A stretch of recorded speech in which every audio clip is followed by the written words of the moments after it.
11 years ago, I started a company with my best friend. Last spring, I sat in a board meeting and watched that same best friend try to vote me out of the business I had built, using my own money to do it. He had spent 2 years quietly preparing to take everything from me. He had forged signatures, moved funds, and lined up the votes. He thought he had thought of everything. He had forgotten one thing, that the person who keeps the books is the person who knows where the bodies are buried. And the person who kept our books had been loyal to me for 9 years. My name is Nadia Khan. I'm 38 years old. And this is the story of how my business partner tried to steal my company, and how I let him walk all the way to the edge of victory before I pulled the floor out from under him. Let me start with Trevor, because to understand the betrayal you have to understand the friendship, and it was a real friendship. I won't pretend it wasn't. I met Trevor Blake in my late 20s, when we both worked at a large, soulless branding agency that treated its people like billable hours and its clients like cash machines. Trevor was funny, magnetic, the kind of person who walked into a pitch meeting and made everyone in the room feel like the most interesting people he'd ever met. I was the other thing, the one in the back who actually did the work, who stayed late fixing what the magnetic people had overpromised. And somewhere in those years of complaining to each other over cheap coffee about everything that was wrong with the place, we made a promise. We would leave. We would start our own agency. We would build the kind of company we actually wanted to work for. And we did. We called it Lumen. I put in most of the savings because I had been the one living carefully while Trevor lived large, but I never once held that over him because I believed, genuinely believed, that we were a team and that what I lacked in charm he provided. And what he lacked in discipline I provided. I remember the first night in our own office, if you could call it an office. It was a sublet, one room above a dry cleaner. The heat didn't work, and we'd bought 2 desks secondhand and carried them up 3 flights ourselves. Trevor had brought a bottle of cheap champagne, and we sat on the floor because we hadn't bought chairs yet, and he made a toast. He said, to the 2 of us, "You and me, Nadia. Nobody can take this from us if we don't let them." And I believed him so completely that the memory of it now is almost unbearable, because the person who eventually tried to take it from me was the person making the toast. But that night, I had no doubt in the world. I thought I had found the one partnership in life you don't have to watch. That was my mistake. My mother could have told me there is no such thing. She did tell me, actually. I just thought she was talking about other people. He was the front of the house, the rainmaker, the face in the pitch meetings, the name on the conference panels, the one who brought in the clients. And I was the back of the house. I ran the operations, I managed the creative teams, I delivered the work that kept those clients for years instead of months. It worked. God, it worked. Over 11 years, Lumen grew from 2 people in a sublet office above a dry cleaner to a 40-person agency with a client list that the soulless place we'd left would have killed for. By last year, the company was valued at around $4.2 million. And I was proud of every dollar of it because we had built it clean. Or I thought we had. Here is the thing about a partnership where one person is the face and the other is the engine. The face gets the credit. That is simply how it works, and for a long time I made my peace with it. Trevor got the magazine profiles. Trevor got introduced as the founder of Lumen at events, singular, as if I were an employee. Clients thought of the company as Trevor's. I told myself it didn't matter, because I knew the truth, and the equity split was 50-50 on paper, and at the end of the day the ownership was what counted. I told myself the visibility didn't matter. I was wrong about that, and my wrongness nearly cost me everything. Because Trevor had spent 11 years becoming, in the eyes of the outside world, the embodiment of Lumen. And a man who is the face of a company can begin to believe, somewhere in the quiet of his own ego, that he is the company. That the engine in the back of the house is replaceable. That he could do this without me and keep all of it if only I weren't in the way. I don't know exactly when Trevor started planning to remove me, but I can tell you when I first felt the ground shift, because I have learned, the hard way, to trust that feeling. It was about 2 years ago. Trevor began, very casually, to talk about professionalizing the company, bringing an outside structure. He wanted to expand our small board, which until then had been just the two of us and our accountant, to include some experienced outside directors. It sounded reasonable. It sounded like growth. He framed it as the responsible thing a maturing company does. And so, trusting him, I agreed, and over the following year we added 3 new board members. They were Trevor's contacts. Men he knew. Men I would later understand that he had carefully chosen for one quality above all others, that they were loyal to Trevor, not to Lumen, and certainly not to me. I didn't see it. That is the part one have had to forgive myself for. I didn't see it because I was busy doing what I had always done, running the actual company, delivering the actual work, while Trevor handled the relationships. He had spent 11 years training me to let him handle the relationships. And now he was using that very arrangement to build the apparatus that would remove me. The second thing that shifted was the money, and this is where it stopped being ego and became a crime. Our agency handled large client budgets. We'd often hold significant sums in trust for media buys, production, that kind of thing. Money would flow in from a client, sit briefly in our accounts, and flow out to vendors. It was ordinary. It was also, I would learn, the perfect place to hide things if you were the face of the company and no one ever questioned you, and if you assumed the person who actually watched the money was too busy to notice. But the person who actually watched the money was not me. It was a quiet, meticulous woman named Sam. Let me tell you about Sam, because Sam is the reason this story has the ending it has. Sam had been our bookkeeper for 9 years. She was not flashy. She was not in the magazine profiles. She was the kind of person Trevor never thought about twice, because Trevor only thought about people who could do something for him, and a bookkeeper, in Trevor's mind, was furniture. But Sam was brilliant, and Sam was careful, and Sam had a quality that Trevor fatally underestimated. She was loyal to the truth. She did not care about charm. She cared about whether the numbers were right.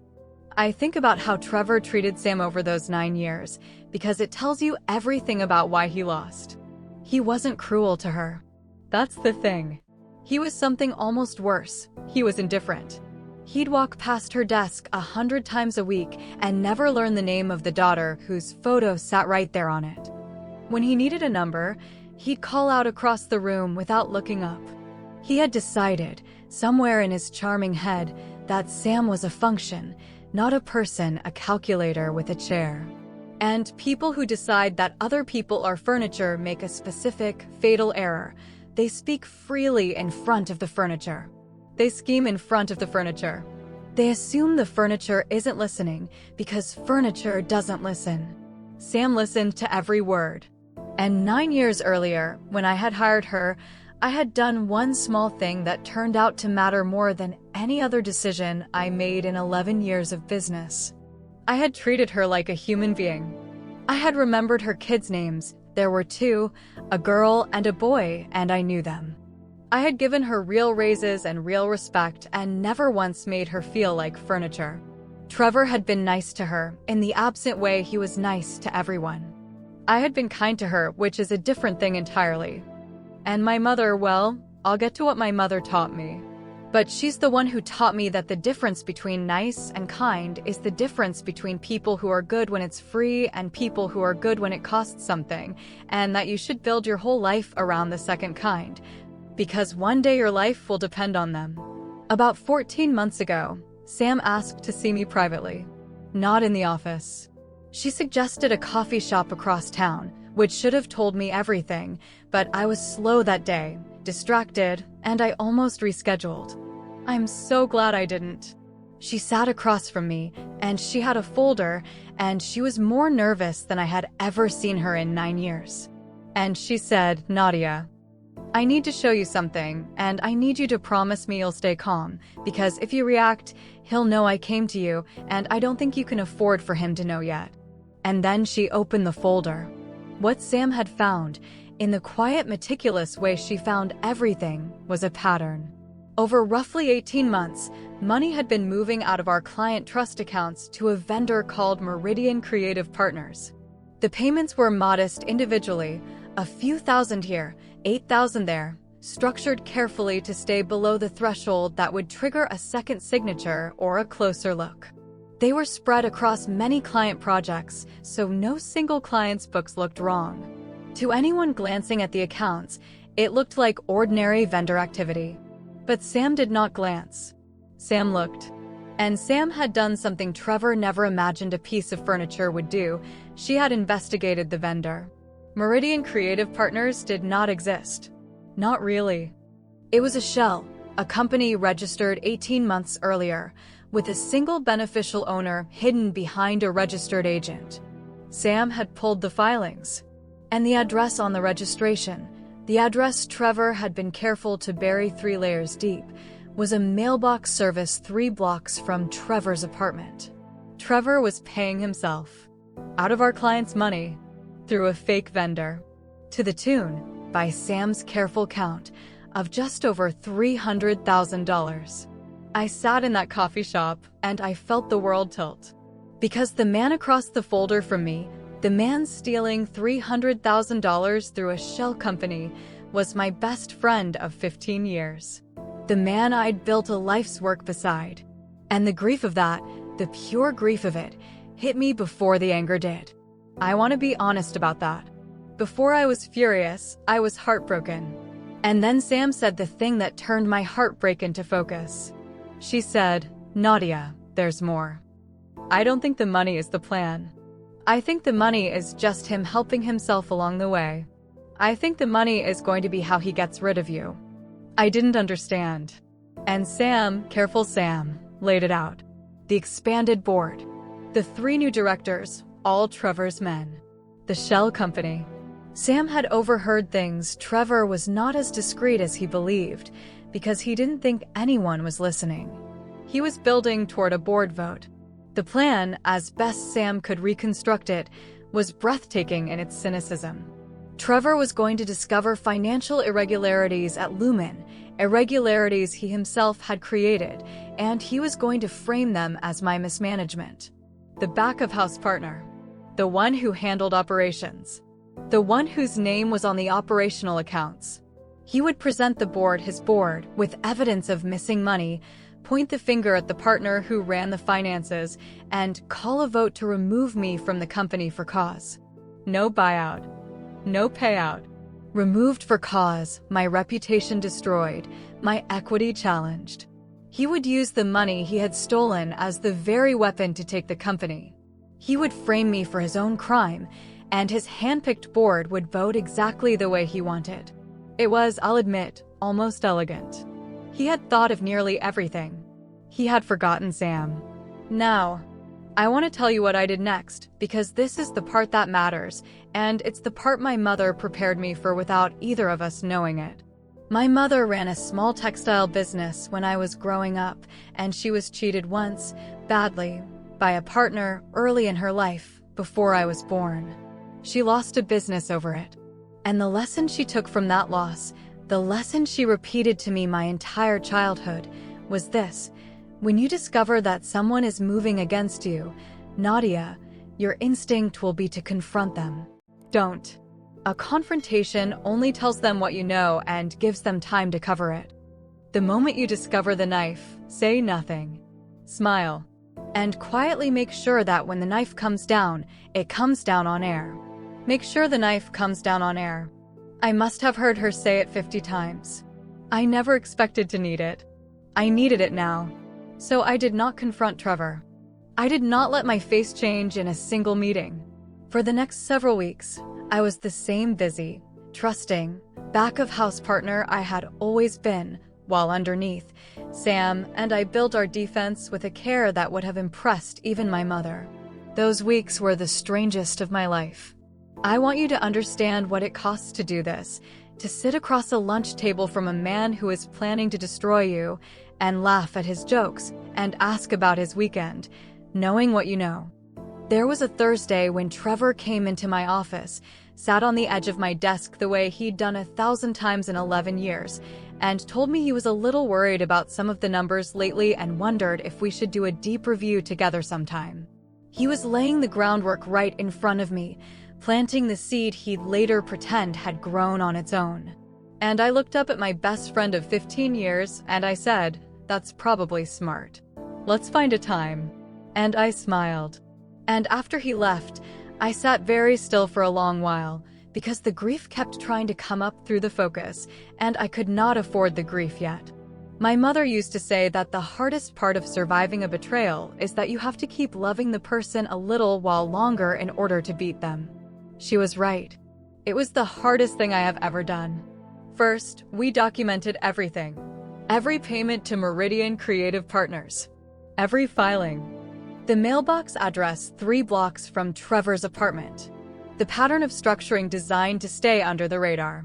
Sam had been keeping meticulous records for months, quietly, and now we organized them into something airtight, a complete, dated, undeniable trail showing that the money had not gone missing under my management, but had been deliberately routed by Trevor into an entity he controlled. Second, I hired a forensic accountant, quietly, paid personally, through my lawyer so it wouldn't show on company books Trevor could see, to independently verify everything Sam had found. Because I knew that when this reached the board, it could not be my word or even Sam's. It had to be the kind of evidence that a hostile, hand-picked board could not wave away. The forensic accountant confirmed every single thing, and found more. The shell company traced, conclusively, to Trevor. Third, and this is the move I am proudest of, I had my lawyer quietly examine the governance of the board itself. And here Trevor's own cleverness became his undoing. In his rush to stack the board with loyalists, Trevor had cut a corner. The proper expansion of a board, under our company's operating agreement, required documentation and a unanimous founder sign-off that had never actually, properly, been executed for 2 of the 3 new directors. Trevor had forged my signature on the consent documents. He'd done it casually, confident I'd never check the governance filings, because checking governance filings was exactly the kind of unglamorous back-office task that he assumed bored me. It did not bore me. It is my entire life. 2 of his 3 loyal directors had been seated on the basis of a forged signature, which meant their votes were void, which meant the board Trevor had spent a year building did not legally exist in the form he thought it did. He had built his murder weapon out of forgery, and the forgery was traceable to him. The board meeting came. The one Trevor had been building toward for 2 years. He had requested it himself, framed as a strategic review. I knew what it really was. He was going to spring his trap. We gathered in our own conference room, the room I had chosen the furniture for, in the office I had built. Trevor sat at the head of the table, relaxed, expansive, the magnetic man in his element, with his 3 directors arranged around him like a jury he'd already paid. And our accountant. And Sam, in the corner, taking minutes, invisible as always. And me. Trevor began exactly as Sam had predicted. He put on a face of grave reluctance. He said it pained him to do this. He said that in the course of routine financial review, serious irregularities had come to light. Hundreds of thousands of dollars, he said, had been improperly routed out of client trust accounts. And he turned to the board, and with an expression of theatrical sorrow, he said that the irregularities traced to the operational accounts, to the partner responsible for finance and operations. To me. He had documents. He slid them down the table. He called formally for a vote to remove me from the company for cause, citing financial misconduct. It was a good performance. I'll give him that. If I had walked into that room not knowing, it might even have worked. The 3 directors nodded gravely. One of them already had his pen out. And then I stood up. "Thank you, Trevor," I said. "That was very thorough. Before the board votes, I'd like to present some additional financial information, in the interest of a complete review." Trevor's expression flickered, just slightly. This was not in his script. But he could hardly object to additional financial transparency in a meeting he'd called about financial transparency. He gestured, magnanimous, certain. "Of course," he said. By all means. I want you to understand that I did not raise my voice. Not once in the next 20 minutes. My mother taught me that too. The knife comes down on air, and then, calmly, you show them what they've actually done. I laid it out, document by document. The vendor called Meridian Creative Partners. Its registration, 18 months earlier. Its single hidden owner. The mailbox address 3 blocks from Trevor's apartment. I put the map on the screen, and I watched 2 of the 3 directors lean forward to read the street name, and I watched the exact moment one of them realized he recognized it. The pattern of structured payments, designed to stay under review thresholds. And then the forensic accountant's report, independent, credentialed, unimpeachable, tracing every dollar of the missing $300,000 not to my operational accounts, but through the shell company, to Trevor Blake. The room had gone very quiet. The director with the pen had set it down. The accountant, our actual accountant, was reading the forensic report with an expression of growing alarm because he was realizing, in real time, that the irregularities Trevor had asked him to help review looked very different when you saw all the pieces at once. You're right that money was improperly routed out of client accounts, Trevor, I said. $311,000 of it. You just left out one detail in your presentation. You left out where it went. I clicked to the next slide. It went to you. Through a company you registered 18 months ago, to a mailbox 3 blocks from your home. I can walk the board through the registered agent filing if anyone would like to see it. It has your handwriting on the original application. Trevor started to speak. I held up one hand, the way my mother used to, and kept going, because I was not finished, and the second half was worse for him than the first. And before the board considers any vote today, I said, turning to the 3 directors, they should know something about themselves. 2 of you were never validly seated on this board. Your consent and appointment documents bear my signature, authorizing your seats. I never signed them. I have a forensic document examiner's report. I set it on the table, confirming the signatures are forgeries. And confirming, by comparison analysis, whose hand actually made them. I let that sentence sit in the air. Which means 2 of the 3 votes Trevor was counting on today do not exist. Which means the board he spent the last year assembling to remove me has never legally existed in the form he needed. Which means the only thing this meeting is going to produce is a referral to the authorities and a very straightforward removal. Not mine. His. For fraud, for forgery, and for breach of fiduciary duty. The documentation is complete. It's with my lawyer. Copies are being distributed to each of you right now. Sam, in the corner, quietly stood and began handing out the folders, one to each director, one to the accountant, one placed gently in front of Trevor himself. Trevor's face, the magnetic, charming, 11 years my best friend face, did something I had never seen it do in 15 years. It went slack.